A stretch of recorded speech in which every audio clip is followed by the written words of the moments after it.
A technical colleague of mine said to me, we really should start looking at this blockchain stuff. And I said, well, blockchain is just a sequential file. It's only going to be really relevant if you can take all the data that sits in databases and put it on the blockchain, but you have to have performance and capacity issues. And back then, the blockchain didn't really have the capacity or performance issues, at least some of the technologies that companies were making available. And he said, no, we got to look at Bitcoin. I said, okay, let's look at that. What was it about, Bitcoin that made you think, okay, I'm going to invest myself into this technology? So if you think about value creation, you create value when you can solve a very expensive problem for people, or when you enable something that can't be done. In the financial world, it takes 3 days typically for money to move from one place to another, for stocks to clear. Is this kind of what's called T3 concept that exists. And that costs a lot of money. If you could take T3 down to T0 and you had instantaneous settlement, where if you think about the way Zelle works today in the US, I can send you money on my smartphone. That actually still takes 3 days to happen. It's just the bank is saying, okay, I'll credit the amount, and then the banks clear with each other. The SWIFT system, how we send money internationally, was originally designed in the 70s as a telex-based text messaging system that one bank would send money to the other. It's still the primary way we send money internationally. So you have these archaic old systems that were designed around no need for speed in a world where people had a need for speed. And all of those hops that a transaction had to take between different entities, they all extracted their pound of flesh in transaction fees. And so if you can remove the friction from a process and you can make it more cost effective, that should be something that will be very valuable. And so that was the driving light for me. How can you help people get money from point A to point B faster? How can you facilitate commerce happening much faster? How can you automate and remove the need for people to be involved and intermediaries to be involved in things like contractual agreements? You could automate all that using the blockchain and token-based systems with smart contracts. And so my thought was, we are at the cusp of something that is equal to what the internet was in 1995. And lo and behold, we're kind of going through that phase today. And if you think about how quickly the iPhone and smartphone technology permeated our society, we're seeing something very similar with cryptocurrencies today.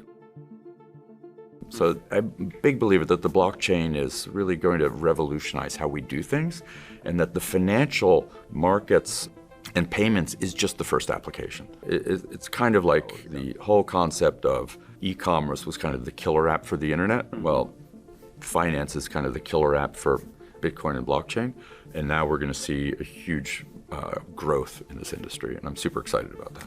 But the ability for people to exchange information directly with each other and share that data, I think, is going to be really the biggest use case for it. It's this using your personal data, your medical data. KYC, for example. You go open a bank account, you have to go show all the same information to one bank that you then have to go show to another bank, and it's your utility bill and where do you earn your money.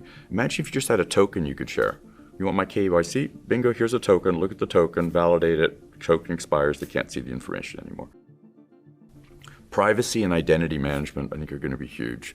Healthcare is going to be huge. And then anything having to do with ownership, property, art, stocks, bonds, all of that. It's just ownership data. It's going to be huge.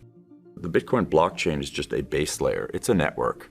It's the applications built on layer 2 and above that are going to be key. Just like Ethereum is a platform, it's not a network in the sense the way Bitcoin is. It's a platform for developing applications on it. And it's super easy to develop applications. And because it has a unifying currency, it makes all of these DeFi applications interoperate very easily. But I think we're going to start seeing a migration towards the Bitcoin blockchain as the foundation because of its security, its decentralized nature, just being kind of the better platform, I think, longer term.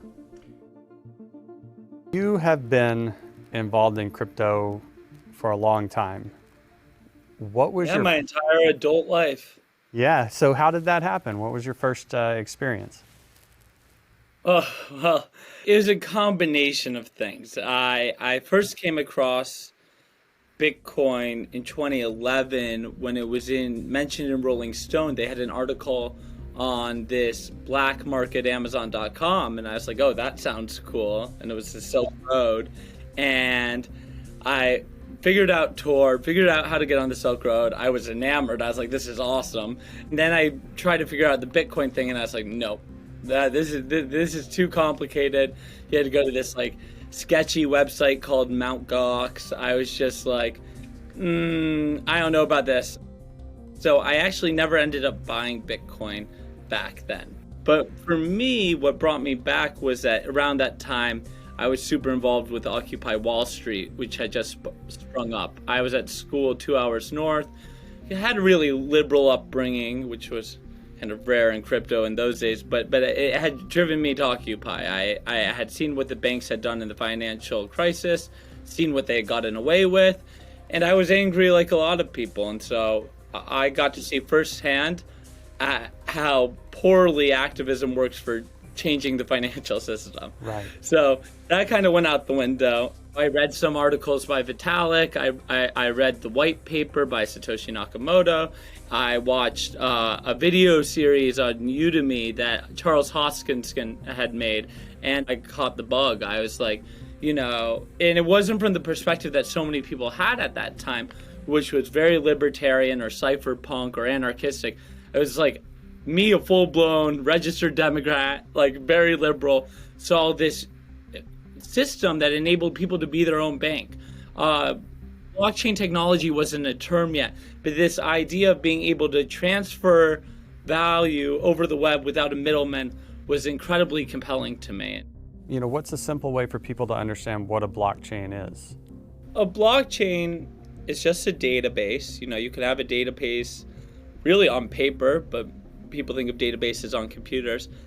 But instead of there just being one copy of the database as historically worked, you have thousands of copies being stored on computers all around the world, and all those computers are validating every single transaction that occurs that's getting logged into that database, so that those transactions can be monetary with Bitcoin, but it can be as complicated as those in the smart contracts happening on Ethereum. But fundamentally, what matters is that you have this incredibly powerful, trustless source of truth where that database can never be altered. It is physically, from a computer science perspective, nearly impossible for a well-secured blockchain to ever be altered. There are theoretical attacks, but it's never occurred on a major blockchain because there's so much computing power securing the network from all around the world.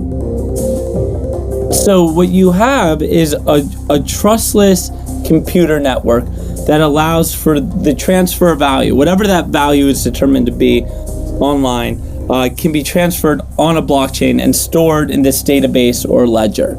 And it's a very powerful concept once you begin to realize how many areas of our lives depend on intermediaries and trust, and how much of what we do centers around the concept of value. And so when you can take any form of value and put it online and not require a middleman and transfer that value to anybody anywhere in the world with an internet connection, you begin to realize the broad ramifications of this technology. What excites you about the technology today?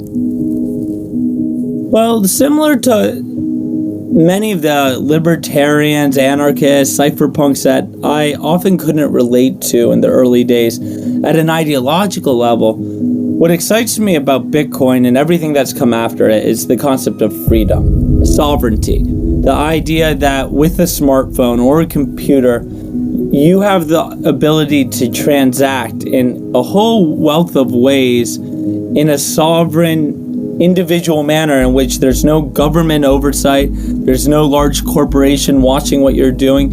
It gives you privacy, it gives you autonomy. I'm, more of a statist, as they call them most, and I don't mind the role of government in my life up to a certain extent. But the idea that all my financial transactions are being monitored, the fact that everything I do online is being monitored and collected, that's frightening to me. They call it surveillance capitalism, and it feels so normal now because everything we do is being surveilled and it's just part of our lives. But literally 25 years ago, 20 years ago, even 15 years ago, that really wasn't the case. And so our world, humanity has shifted so dramatically, and our sense of privacy and personal autonomy has just vanished. And before our eyes, and it's not even like the old people are like, look out, we've seen this before. There's nothing like this to compare what's happened to our, human beings as what's happened with social media and the web.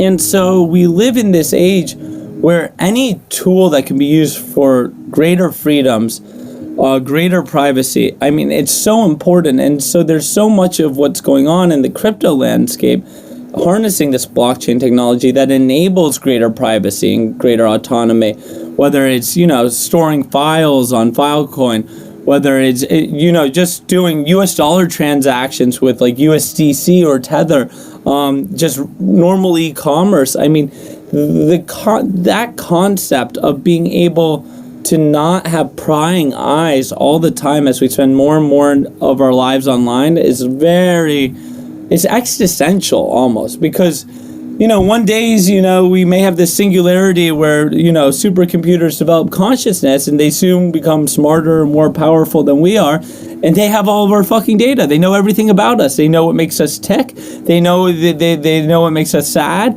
They know how to manipulate us and control us.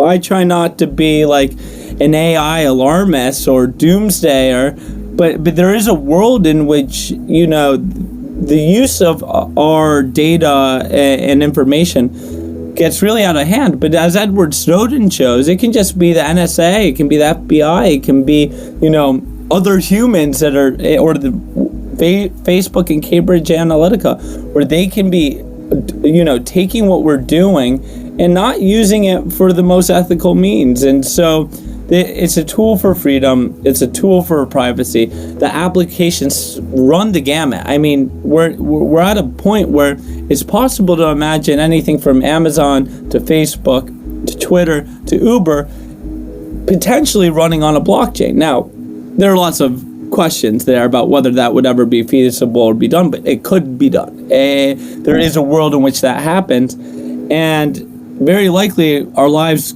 could be made much better by that, because we don't know what's going to happen in this age of surveillance capitalism, but it's quite frightening. If you're starting